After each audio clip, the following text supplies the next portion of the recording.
Welcome to the Deep Dive, your shortcut to being truly well-informed. Today, we're heading somewhere pretty extreme, actually, the Namib Desert. Right. Picture this. Nights freezing cold, days hitting maybe 140 Fahrenheit. It's this vast, lunar, barren landscape. Yeah, desolate. And the wind is constant, just whipping sand and dust that gets into absolutely everything. It's eerie, feels totally uninhabited. Mm-hmm. But the thing that really got me is its name, the Forbidden Zone. And the story behind that prohibition, it's all tied up with a lost empire, ruins, and amazingly, millions of tiny, valuable stones. Diamonds. Exactly. Diamonds. And that's where we're going in this deep dive. We're going to unpack this, well, incredibly complex, often brutal history of Germany's imperial ambitions in Southwest Africa. What's now Namibia? Precisely, modern Namibia. Oh. And we're seeing it all through the lens of diamonds. Our main source here, Stephen Press's Blood and Diamonds, gives this really powerful look at how these stones didn't just, fuel a colonial project. Yeah. They actually reshaped global markets and crucially came at just a profound human cost. So our mission here isn't just to lay out the facts, the what happened. We really want to get into the why. Yeah, the why it mattered. Exploring all those connections, financial, political, socialness, that drove this relentless hunt for diamonds. And we're even going to, I think, challenge some common ideas about imperialism. And maybe even how we think about conflict diamonds today. Definitely. So you should prepare for maybe some aha moments here. I think so. This deep dive, it really offers some fresh perspectives, on where global consumption patterns came from, what value even means. And these surprising links between faraway places and, well, the stuff in our everyday lives. Right. So let's start at the beginning. The ambition, the deception. Okay. What really struck me digging into this was that Germany, freshly unified in 1871, wasn't actually keen on colonies at first. Bismarck, the famous chancellor. Otto von Bismarck, yeah. He initially rejected countless schemes for overseas expansion, but then, somewhere between 1884 and 1885, he does this complete U-turn. What was driving that? It seems so sudden. Well, the insight here is that Bismarck started seeing colonial expansion as a strategic tool for domestic politics. Ah, okay. Internal reasons. Exactly. Yeah. He wanted to broaden his popular support, so he pledged to protect German colonists, offer naval visits, diplomatic backup, but, and this is key, he insisted that private merchants, not the state, should run these places. And foot the bill. And bear most of the costs, yeah. Yeah. He even avoided the word colonies, called them protectorate. To minimize the risk. Mitigate risks, avoid parliamentary hassles. He figured private companies offending Britain would be less problematic than the German state doing it directly. Which leads us straight into the Luderitz swindle. This sounds notorious. It really is. Adolf Luderitz, a merchant from Bremen, he wanted a piece of Southwest Africa, Angra Pequena specifically. He was hoping for guano, maybe? But really, diamonds, like they'd found out in South Africa. Right. So early 1883, his agent shows up, meets the Nama chief, Joseph Fredericks, and supposedly for about 100 pounds in gold and 200 rifles. Just that. Fredericks signs a contract selling not just the harbor, but 25 square miles of desert. Then later that year, another contract, this time for 500 pounds, 60 more rifles. And what did that give away? Supposedly, political control over an incredible 10,000 square miles. Oh, it can't be right. It was pure deception. Utterly. Fredericks couldn't read the documents, he didn't own all that land anyway, and he certainly never agreed to hand over political control. He wasn't even the sole ruler. No, he was just one chief among several Nama groups. Luderitz' agent just labeled him king of the Nama. He knew exactly what he was doing, deliberately misleading him. And Bismarck, he must have known something was fishy. Oh, he suspected Luderitz was a fraudster, definitely. Oh. But Bismarck played his own cynical game at the Berlin Conference, late 1884. The infamous one. That's the one. He chose to legitimize these completely bogus claims. He recognized Luderitz as the ruler of this new Luderitz land. Wow. So Bismarck basically okayed a massive fraud just to get a foothold in Africa, despite his reservation. Pretty much. And this whole limited liability colonial empire idea, it turned into a spectacular fiasco early on. Because Luderitz was looking for the wrong kind of diamonds. Exactly. He was obsessed with finding blue ground, that diamond-bearing rock from South Africa. But in Southwest Africa, the diamonds were just scattered on the surface sand. So his venture tanked. Flirted with financial ruin, yeah. He even tried to sell his supposed rights to the British. Which must have infuriated Bismarck. Oh, it did. His disloyalty, Bismarck called it. And despite giving subsidies to the German colonial corporation, Bismarck found himself getting dragged deeper and deeper in. The corporation was totally incompetent. Indigenous revolts started, settlers fled. So the state had to step in more. Had to. Bismarck ended up increasing state intervention, even buying back some rights at a premium. It exposed what he himself called his colonial fraud. He complained the only real result was making millionaires richer. It really sounds like a disaster from the start. A colossal failure. The colony had huge problems with basic things like water and food. Lüderitz Bay had to import barrels of fresh water by ship from Cape Town. That's nearly 500 miles away. Right. German settlers, many weren't used to these extremes. They even criminalized wasting water. And the settlers themselves. A lot were military cast-offs, apparently, and law-breaking among them was really high. The whole thing just became this embarrassing financial black hole for Germany. Costing millions. Hundreds of millions of marks by 1908. Per person, it cost vastly more to protect settlers there than citizens back in Germany. Just a stark contrast to those initial grand but cheap ambitions. Absolutely. So, diamonds were meant to rescue this failing project. But the story of their discovery in 1908, it's not quite the simple tale we often hear, is it? No, not at all. Germans had been looking for diamonds there since 1884, but they were still stuck on that blue ground idea. Wrong theory again. Right. Even military officers were pushing to control areas like Gibeon, saying they were almost certain to have diamonds. And this early hunt for diamonds, it had darker implications, too. It absolutely did. It provided a key economic motive for the escalating violence against the indigenous people. You mean the genocide? Yes, the horrific campaign against the Hero and Nama peoples from 1904 to 1908, General von Trossa's chilling extermination order. Unbelievable. That violence gave the colonial state a convenient pretext to just confiscate indigenous wealth, their cattle, their land, their vital water sources. And the concentration camps. We have to mention Shark Island, notorious.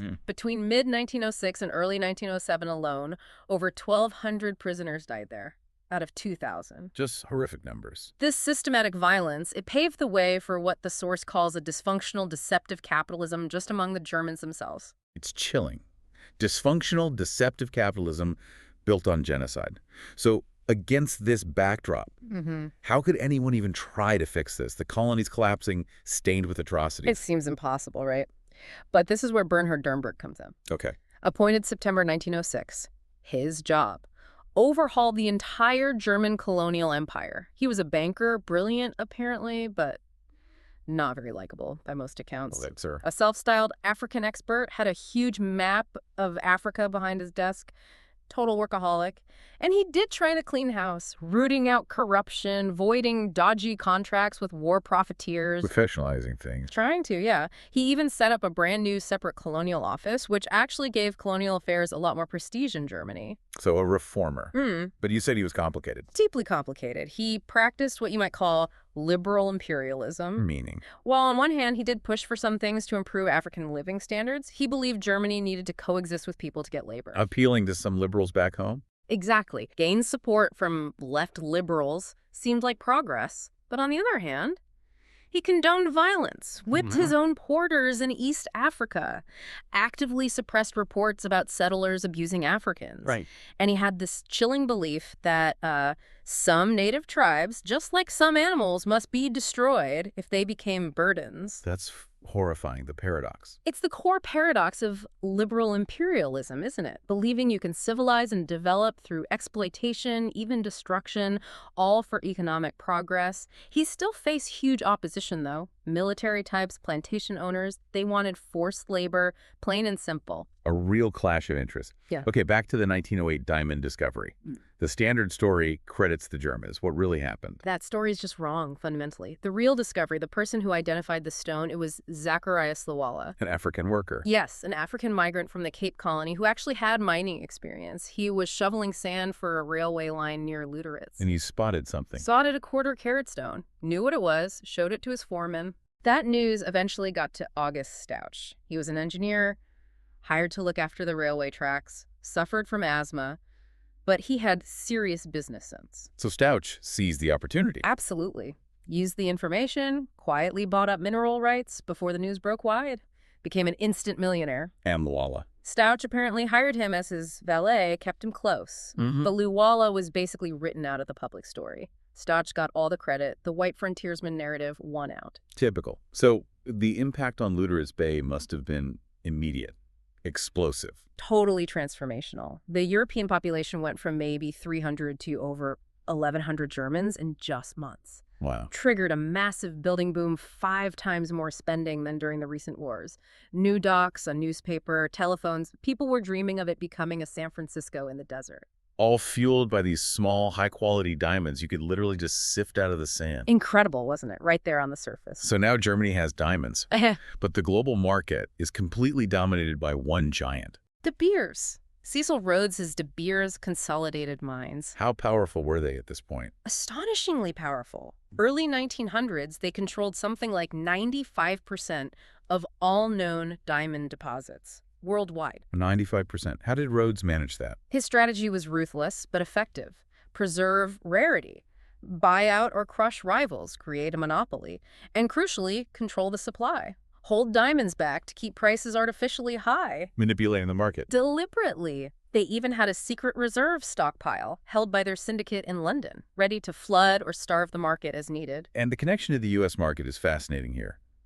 The engagement ring. It's a crucial link. That tradition, the diamond engagement ring, was becoming huge in America. Funding German colonialism unknowingly. In effect, yes. By the early 1900s, diamonds were like 90% of U.S. precious stone sales. Started with the super rich, the nouveau riches in the 1870s. But it spread. Spread fast to the middle and even lower classes, thanks to things like easy payment plans. So American courtship rituals were indirectly bankrolling the German colonial machine and all its brutality. It's a staggering thought. Okay, so Germany finds diamonds. Dernberg's in charge. He's ambitious. What's his big plan to take on De Beers? It was incredibly audacious. He envisioned the Regie. The Regie. Basically a state-controlled cartel. The idea was to vertically integrate the entire German diamond industry. From mining to selling. Everything.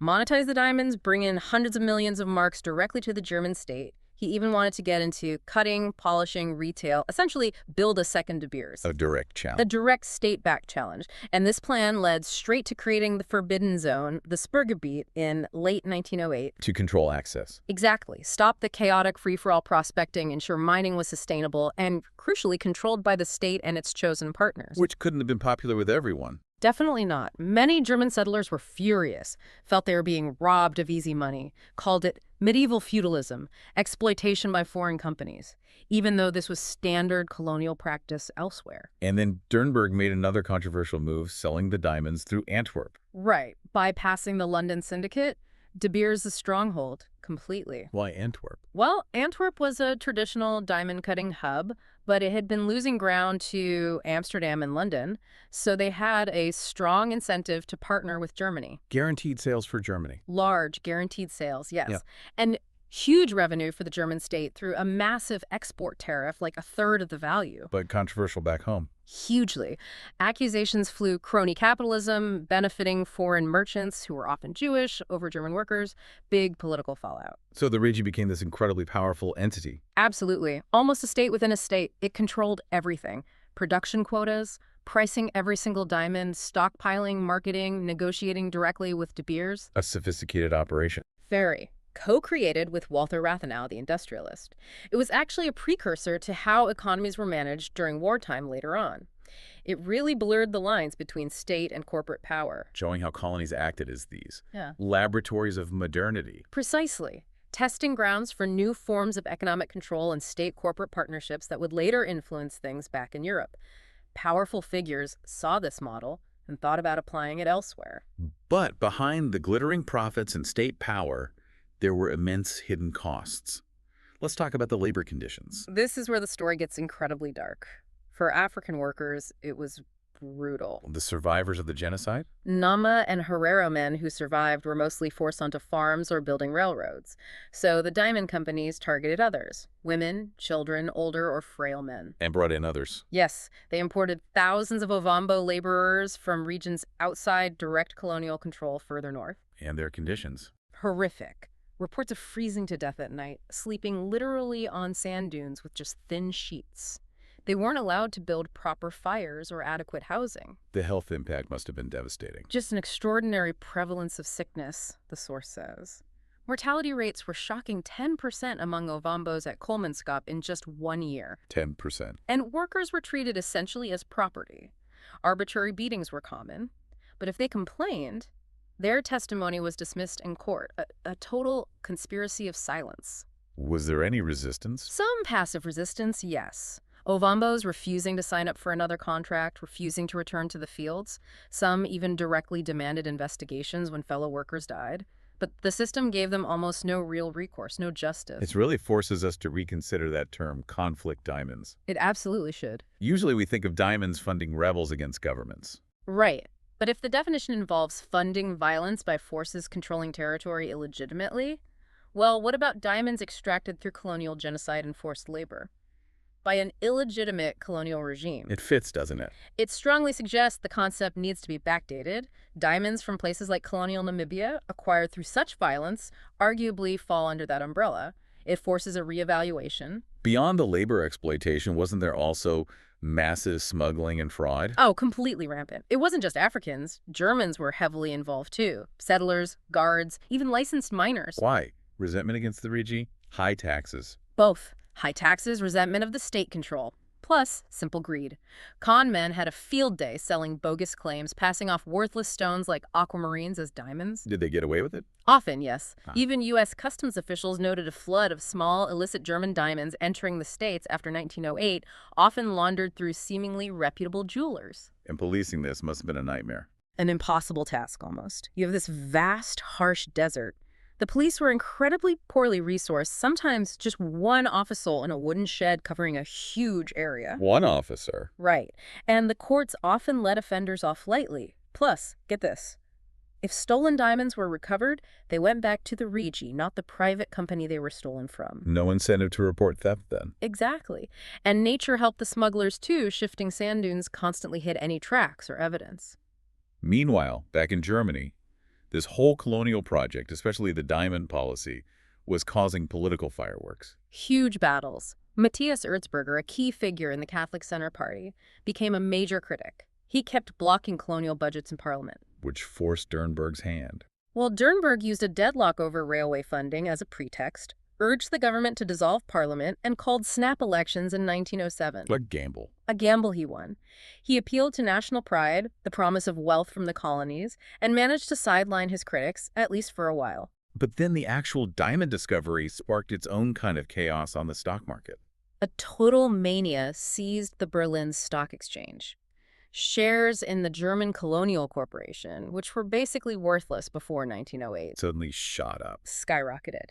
Up 500% by summer 1909, became the most sought-after stock in Germany. A classic bubble. A bubble rife with predation. You had these things called founding factories, essentially shell companies pumping out bogus shares. Executives were doing insider trading. So ordinary people lost out. Massively. Ordinary German families lost fortunes. It led to big debates in the Reichstag about agiotage, that's rampant speculation and stock manipulation. So Dernberg eventually leaves office. What happens to his grand diamond strategy then? Does the Regi continue? The policy actually shifts quite significantly after he's gone. There's a more populist push led by figures like Paul Rohrbach and August Stosch himself. The discoverer. Right. They argued that diamond value was inherent, natural, that Germany shouldn't hold back supply like De Beers, but should mine and export as much as possible. They were talking about exporting maybe 2 million carats a year. This was popular with settlers, with agrarian politicians back home. Maximize production now. That sounds like a recipe for flooding the market. And that's exactly what happened. This, combined with some overspending in the U.S. market ahead of new tariffs, led to a complete global diamond market slump by 1913. Germany caused it. Largely, yes.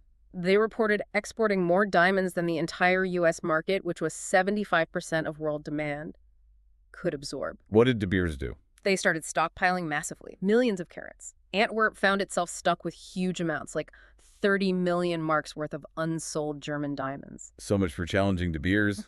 The market reality hit hard. It forced a rapprochement, as the source calls it, a coming together out of necessity. In June 1914, just before the war. Timing. Incredible timing. The Beers and Germany finally agreed on a quota system. Southwest Africa would contribute about 21% of global production.